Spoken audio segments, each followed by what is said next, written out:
Hello and welcome to the India Voice Fest Awards 2022 entry submission tutorial. मैंने सोचा कि let me take you through the entire process of submitting your entries for India Voice Fest Awards 2022.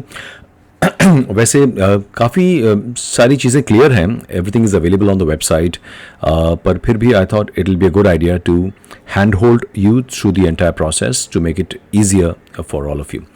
सबसे पहले if you go on the website indiavoicefest.com and when you press the submit award entries button it will take you to the India Voice Fest Awards section. यहाँ पर एक बहुत important button है जिसका नाम है इम्पॉर्टेंट रूल्स. तो इसको जब आप क्लिक करेंगे तो ये एक पन्ना खुलेगा जिसको आप डाउनलोड भी कर सकते हैं. इसको सबसे पहले पढ़िए, क्योंकि इसको अगर आप पढ़ लेंगे तो मुझे लगता है कि ज़्यादातर आपके जो सवाल हैं या जो आपकी क्वेरीज़ हैं वो रिजॉल्व हो जाएंगी. तो सबसे पहला पॉइंट जो इसमें है वो ये है कि सबसे पहले आपको इंडिया वॉइस फेस्ट का हिस्सा बनना होगा to be able to participate in the awards segment of the event. So purchasing a ticket for the event is mandatory to submit your work for India Voice Fest Awards. indiavoicefest.com पर जाकर आप India voice fest का ticket ले सकते हैं. जैसा कि आप यहाँ देख रहे हैं 3 तरह के टिकट्स अवेलेबल हैं. एक ऑनलाइन टिकट है, एक online with the grand finale in Rang Sharda, और तीसरा वाला जो है इसमें ग्रैंड फिनाले के बाद जो आफ्टर पार्टी है, जो नेटवर्किंग और डिनर पार्टी है, वो भी इंक्लूडेड है. So you can decide which ticket you want to pick. I would love it if you pick up a ticket where you are in the in-person event so that I can get to meet you. Also, it is imperative that you pick one of these tickets so that in case you are nominated or in case you are a winner, we would want you to be there at the auditorium when we are announcing the awards. The awards are open to Indian citizens, so अपना pan card या आधार card पहले उसको एक PDF या JPEG format में अपने machine में रखिए. बहुत ज़्यादा बड़ी मत रखिए फाइल को, 1-2 MB के अंदर रखिए. और सबसे ज़रूरी ये है कि जो अवार्ड्स हैं, इसकी जो एंट्रीज़ हैं, they have to be broadcast between the 3rd of October 2021 and the 2nd of October 2022. इसको ध्यान रखिए. This award is primarily for professional and commercial recordings जो ब्रॉडकास्ट हुई हैं. तो ये फ़ैन डबिंग या सैम्पल्स या आपके डेमो वॉइस रील के लिए नहीं है. उसके लिए हमारे पास टैलेंट हंट है, फ़ैन डबिंग कॉन्टेस्ट है, और बहुत सारे पॉडकास्ट है, बहुत सारे ऐसे मौके हैं जिनके ज़रिए आप अपनी आवाज़ या अपनी वॉइस एक्टिंग की स्किल्स को शोकेस कर सकते हैं. पर ये जो अवार्ड्स हैं ये बाकायदा जो प्रोफेशनल लोग हैं जो ये काम करते हैं, अच्छा काम करते हैं, ये उनके लिए है. उसके अलावा भी I would request that you go through all of these very clearly. One important thing is that we are not accepting any Google Drive or OneDrive links, so you will need to ensure that you collect your work. आप जो scenes हैं आपके, अगर आप dubbing के, तो dubbing के कुछ सीन्स एडिट करके आप उनको एक बनाइए 2-3 मिनट का, और वो हर एक जो वीडियो या ऑडियो है उसकी साइज़ जो है 100 MB से कम होनी चाहिए. और ये सब कुछ लिखा गया है यहाँ पर, और ये भी कि आप एक कैटेगरी में 2 एंट्रीज़ तक डाल सकते हैं, फिर वो भले ही कोई भी भाषा हो, पर अगर आपकी कैटेगरी एक है तो आप उसमें 2 एंट्रीज़ डाल सकते हैं. और टोटल आप 10 एंट्रीज़ दे सकते हैं अवार्ड्स में अक्रॉस ऑल कैटेगरीज. बाकी सारी चीज़ें आप पढ़ सकते हैं. The awards presentation will happen on Sunday 11 December at Rang Sharda during the grand finale. तो आपको वहाँ पर रहना ज़रूरी है. सो रिक्वेस्ट है कि आप जो टिकट लें, कोशिश करें कि आप इन पर्सन वाला टिकट लें, ना कि सिर्फ ऑनलाइन वाला. Okay, moving back to the website, and let's go back and start from the beginning. So this is a tutorial to help you submit your entries for India Voice Fest Awards 2022. And as you can see, I'm on indiavoicefest.com, and now I'm going to click on this button which says Submit Award Entries. As I do that, I am taken to the India Voice Fest Awards का section, और यहाँ पर पिछले सालों के आप winners की list देख सकते हैं. अगर आपने टिकट नहीं ख़रीदा है तो टिकट ख़रीद सकते हैं. रूल्स को मैंने आपको बताया कि इसको आप डाउनलोड करिए, इसको क्लिक करके, और सारे रूल्स पढ़िए अच्छे से. और ये कैटेगरीज़ की लिस्ट है, इसको भी आप यहाँ देख सकते हैं. और अब बात करें सबमिट योर एंट्रीज़ की. तो once you have downloaded, once you have your PAN card, once you have taken once you have collected your audio or video content of the entry that you want to submit, एक बार आपने वो सारी चीज़ें इकट्ठा कर ली हैं, तब आप इस फॉर्म को क्लिक कीजिए जहाँ पर लिखा है सबमिट योर एंट्रीज हेयर. तो जब आप इसको क्लिक करते हैं तो इसमें आता है, ये पेज खुलता है. अगेन हमने यहाँ पर सारे रूल्स लिखे हैं, तो ये I know it's a little irritating कि यार इतनी जगह रूल्स लिखे हैं, पर क्या करें, कई बार ऐसा हो जाता है कि जितनी बार भी लिखें कई लोग नहीं पढ़ते हैं किसी कारण से। तो मैं रिक्वेस्ट करूँगा कि आप रूल्स को पढ़िएगा और रूल्स पढ़ लें, उसके बाद नेक्स्ट बटन दबाएं और उसके बाद आप ये जवाब दें कि आपने टिकट लिया है कि नहीं लिया है। तो फिर ये आप नो दबाइएगा, तो ये आपका फॉर्म जो है यहीं पर ख़त्म हो जाएगा और आपसे कहा जाएगा कि आप टिकट खरीदें जाके पहले। और अगर आपने ख़रीदा है, अगर आप if you answer yes, then you go to the next one and it says enter the Instamojo transaction reference number. तो जो आपने टिकट खरीदा है वो इंस्टामोजो का जो पेमेंट गेटवे है उसके ज़रिए आपने ख़रीदा होगा, तो उसमें एक रेफरेंस नंबर आता है जो आपको दिख जाएगा आपके ईमेल में। जब आपको रिसीट आई होगी, इंस्टामोजो की तरफ से मेल आया होगा, उसमें आपको एक रेफरेंस नंबर दिख जाएगा। तो उस नंबर को आप यहाँ पर डाल दें। तो मैं अभी एक डमी नंबर डाल रहा हूँ, डेमो 1 2 3 4 व्हाटएवर, पर आप ये मत डालिएगा बिकॉज हर नंबर चेक किया जाएगा बैकएंड पे हमारी टीम द्वारा। तो आप जो जेन्युइन आपका नंबर है वो डालिएगा। नेक्स्ट दबाएंगे और again you need to put in your name, your full name is important. I am Darpan, and so I'm putting my name, and I could put my email ID.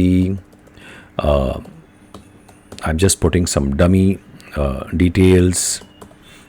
Sorry, I'm just putting any dummy number right now. ये सारे dummy number है और dummy address है, ब्ला blah blah blah ब्ला। मैंने कोई भी address डाल दिया है और बड़ा ज़रूरी है कि आप सही एड्रेस डालें और पूरा एड्रेस डालें और वो प्रेम गली खोली नंबर 420 वाला एड्रेस मत डालें आप। Road number 1, so funny this is 1 second, road number 1, okay, Mumbai. अपना पिन कोड भी डालिएगा। कोई लैंडमार्क है तो लैंडमार्क भी लिख दीजिए। अपनी बर्थ डेट डालिए। ये डेमो है और डमी बर्थ डेट है, everything is dummy here but the process is real. अपना आईडी कार्ड को जो है आप उसको आप सबसे पहले आप ये देखिए, एक आईडी कार्ड मैंने अपनी डेस्कटॉप से एक आईडी कार्ड मेरा अटैच किया है और ये अटैच हो गया है। अपना जेंडर डालिए और उसके बाद नेक्स्ट पे जाइए।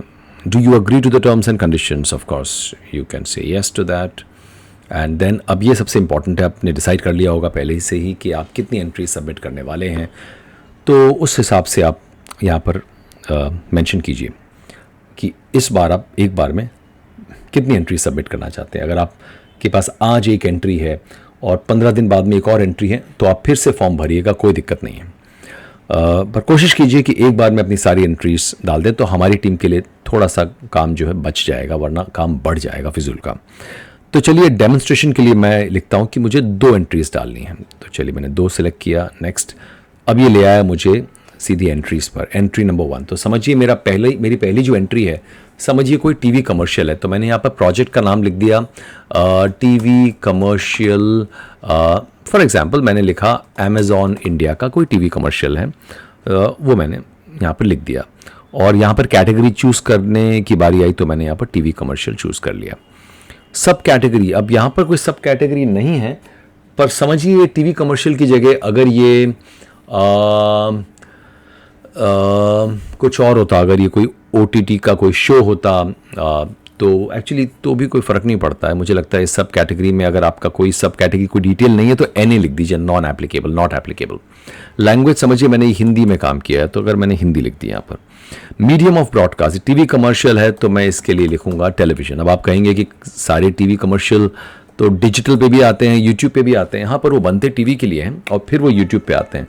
तो अगर आपका ये डिजिटल कमर्शियल है कि डिजिटली आ रहा है तो फिर आप ये देखिए 2 कैटेगरीज हैं, up to 60 seconds digital film या more than 60 seconds digital film. Digital हो या कॉर्पोरेट हो या कमर्शियल हो, डिजिटल है, अगर प्योरली डिजिटल है तो आप ये कैटेगरी चूज़ कीजिए। पर अगर टीवी के लिए बना है और उसके बाद हर जगह जा रहा है तो आप टेलीविज़न चूज़ कीजिए मीडियम ऑफ ब्रॉडकास्ट में।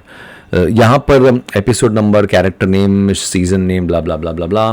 तो क्योंकि ये टीवी कमर्शियल है इसमें शायद मैं सिर्फ प्रोडक्ट नेम डाल दूंगा Amazon India.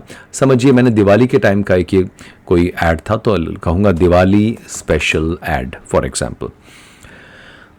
Identification of character in the video, हाँ ये बड़ा ज़रूरी है कि आपकी कौन सी आवाज़ है। ज़रूरी नहीं है कि जो आप क्लिप भेज रहे हो उसमें सिर्फ आप ही की आवाज़ होगी। अगर मैं टीवी कमर्शियल कर रहा हूँ तो हो सकता है उसमें कुछ कैरेक्टर्स भी हों, कोई वॉइस ओवर भी हो सकता है मैंने वॉइस ओवर किया हो तो मैं लिख दूंगा वॉइस ओवर, सॉरी, तो मैं लिख दूंगा वॉइस ओवर।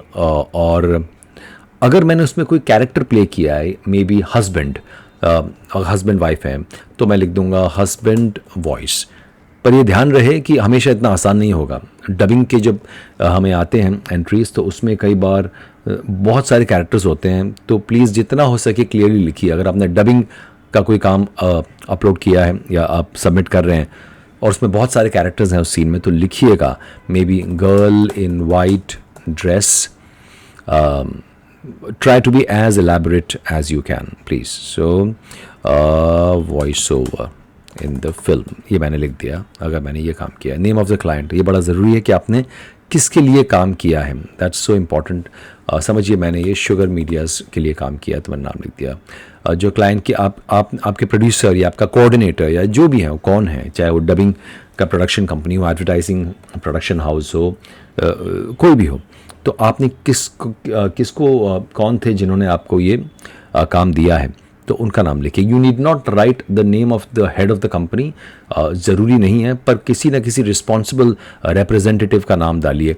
तो मैंने समझिए यहाँ पर ABCD मैंने कोई भी नाम डाल दिया, पर आप सही नाम डालिएगा। ये डमी एक चीज़ हो रही है, इसके लिए मैंने यहाँ पर डमी नंबर, डमी नाम और डमी नंबर डाल रहा हूँ। उनका नंबर भी लिखिए। मैंने एक डमी नंबर लिख दिया है, पर उनका नंबर आप लिखिएगा, क्योंकि अगर हम जब आपकी एंट्रीज़ को स्कैन करेंगे तो अगर हमें ज़रूरत पड़े then we might even call the production company and double check with them if double check the genuineness of the work. It can happen sometimes, and this is not something that you need to take offense at all. It's normal procedure. Date of broadcast, मैं समझता हूँ कि कई बार TV के ads वगैरह में मुश्किल हो जाता है कि यार किस दिन ब्रॉडकास्ट हुआ था, पर आपको एक अंदाज़न कुछ तो आपको मेंशन करना पड़ेगा कि अंदाज से कब ब्रॉडकास्ट हुआ। अगर आपकी कोई OTT सीरीज़ है या फिल्म है, सीरियल है, तो बड़ा आसान है, आपको पता है कि आपका एपिसोड कब ब्रॉडकास्ट हुआ है। पर अगर रेडियो ऐड है या टीवी का कोई कमर्शियल है या कोई कॉर्पोरेट फिल्म है, तो आप पता करिए अपने प्रोड्यूसर से कि कब ब्रॉडकास्ट हुआ है, कब रिलीज़ हुआ है, और उसकी अपडेट लिख दिए। समझिए मैंने अभी के लिए लिख दिया मार्च 2022, दैट्स इट। और अब मुझे अपलोड करनी है वो ऑडियो या वीडियो फाइल जिसको 100 MB के ऊपर नहीं होना चाहिए। तो मैं ऐड फाइल में जाकर मैंने ऑलरेडी उसको सेव कर लिया है, जैसा मैंने आपको बताया था, because I think it is important that you do that before you start filling the form. तो मैंने ये एक वीडियो जो है, मैंने इसको 4 MB का वीडियो है मेरा, जबकि 100 MB तक अलाउड है, और मैंने इसको अपलोड बटन दबा दिया, अभी अपलोड हो रहा है। तो ये टीवी कमर्शियल की एक वीडियो फाइल है जो मैंने अपलोड कर दी है, and boom you done. So second entry का भी सेम प्रोसेस है जैसा मैंने कहा। सेकंड एंट्री समझिए मैंने रेडियो की कोई एंट्री है, what if I put out a radio commercial, तो मैं यहाँ लिख दूंगा कि रेडियो कमर्शियल वॉइस है, और उसके बाद यहाँ नॉन एप्लीकेबल लिख दूंगा। अगर यहाँ पर कुछ नहीं है तो NA लिख दूंगा, जो भाषा है वो लिखूंगा, कहाँ ब्रॉडकास्ट हुआ है, क्या नाम है उस रेडियो कमर्शियल के प्रोजेक्ट का, या मेरी जो आवाज़ है उसको कैसे आइडेंटिफाई करेंगे सुनकर, क्योंकि किसी भी जूरी मेंबर के पास ना आपका नाम जाएगा, ना कोई नेम स्लेट जाएगी, उन्हें ये पता ही नहीं होगा कि ये किसकी आवाज़ है। उन्हें सिर्फ ये दिखेगा कि हमने क्या लिखा है, कि कैसे वो आइडेंटिफाई करेंगे उस आवाज़ को। That will be the character identification. So name of client company, ये सब हो गया, देयर यू गो। सो इस तरह अगर समझिए रेडियो का अगर की एंट्री है और मैंने यहाँ पर उसको अपलोड कर दिया, और आपको सारे सेल्स को भरना होगा। ये तो मैं अभी नहीं भर रहा हूँ क्योंकि मैंने ऑलरेडी एक एंट्री पूरी तरह से भर दी है आपकी अंडरस्टैंडिंग के लिए, और उसके बाद में आप सबमिट बटन दबाएंगे, आपको एक आ जाएगा your form has been submitted. अगर वो नहीं आता है मतलब कुछ ना कुछ रह गया है, उसके भी आपको इंडिकेशन आ जाएंगे। So basically this is simple yet elaborate process of submitting your entries for India Voice Fest Awards 2022. I'm hoping कि आपकी सारे जो queries हैं वो सारी रिजॉल्व हो गई हैं, और कई लोग हैं जिन्होंने बड़े मज़े से इस प्रोसेस को फॉलो किया है बिना हमसे एक भी क्वेरी के बारे में पूछे. I thank them really. But it is very normal to have some query. तो अगर इसके बावजूद भी कोई क्वेरी आपके पास है तो हमें व्हाट्सएप पर मैसेज कीजिए. बनिस्पत के आप हमें कॉल करें. मैसेज करेंगे तो शायद हमारी टीम ज़्यादा जल्दी आपको हेल्प कर पाएगी. तो please leave a voice note और a text message on our WhatsApp number which is available on our website everywhere actually. Or yeah, that's about it. So great. I hope this helps, and I'm looking forward to your participation, your support as always. Thank you so much, and hope to see you at India Voice Fest 2022.